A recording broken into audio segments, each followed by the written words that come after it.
I spent 300 million tokens for this video to clone myself using GPT 5.6. Do not trust everything you are going to see in this video.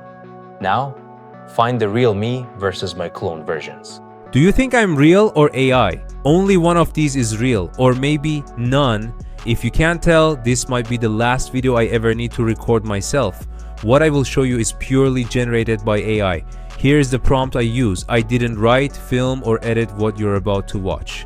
GPT 5.6 handled it end-to-end from one prompt. Stay to the end for the exact clone workflow and real cost. Check this out. There are 4 versions of me on your screen. None was filmed for this video. GPT 5.6 Sol turned my brief into this narration, designed Agent Orbit, and directed the edit. ElevenLabs generated my authorized voice. HeyGen Avatar 5 animated my approved avatar, and HyperFrames assembled the final timeline. But an AI clone talking about AI isn't impressive. So I gave GPT 5.6 one challenge: build a working demo that makes AI agents obvious to 3 completely different people: a beginner, a business leader, and a developer. Let's see if it actually works.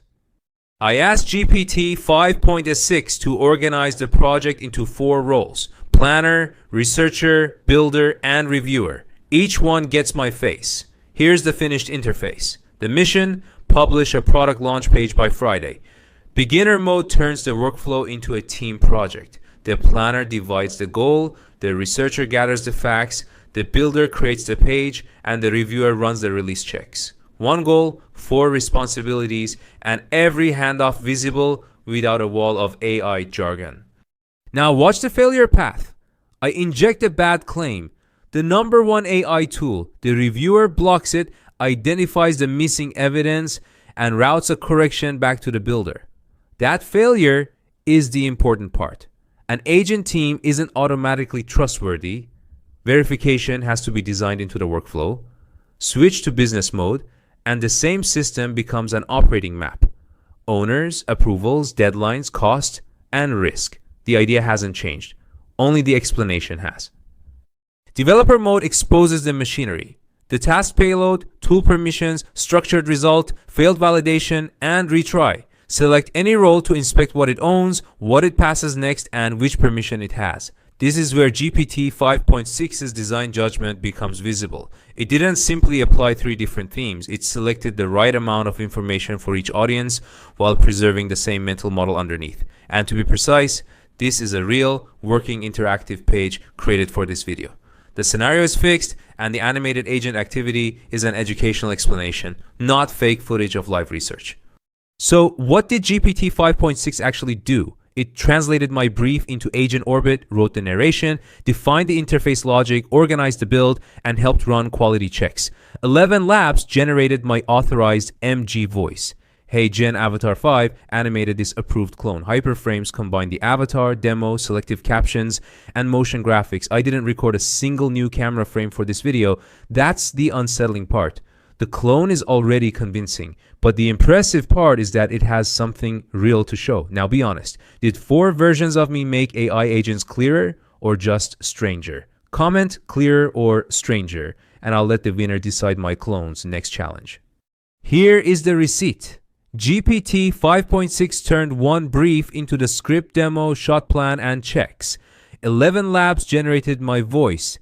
HeyGen Avatar V created 4 opening performances from the same audio.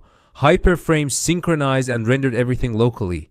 The active plans cost $29 for HeyGen and $22 for ElevenLabs, $51 monthly. This extension stayed inside those plans, so the extra cash charge was 0.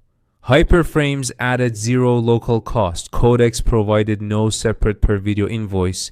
No, it wasn't 0. It cost me. And here's the summary. When I asked GPT 5.6 Sol High to create this video, it launched multiple agents, as you can see here, including factual Q&A, technical, visual agent, and they spent different tokens from 255 million all the way for the complete end-to-end video, almost 300 million tokens. This is significant. Maybe the most token I have ever used for a single project or a video. A lot of them has been cached, but still they're costing. And the output total was 7,000 tokens, 700,000 tokens. And all the way to the end, considering that input output token ratio and the cached amount, it cost me around $260 US. If I wanted to do the same thing on Fable 5 to let it clone me, which I'm interested to do, and let me know if you are, so I will create a new video, it would have cost me almost 2 times more, because Fable 5 price rate on input output tokens is almost 2 times more than GPT 5.6, but they have similar intelligence. So consider, for getting the same intelligence, you are paying 2 times more, and I think there's no reason for me to go with Fable 5 unless for a specific task this model is better.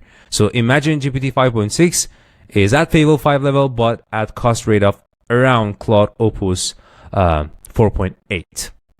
My purpose for this video was, first of all, giving you the art of possibility that how you can clone avatars, clone your voice, and create content. But at the same time, which my bigger purpose was, giving you this awareness that do not trust whatever you're going to see. The era of being able to distinguish what is AI versus reality is gone. Although I believe that some of these shots that I created with AI was distinguishable from reality, we could say so.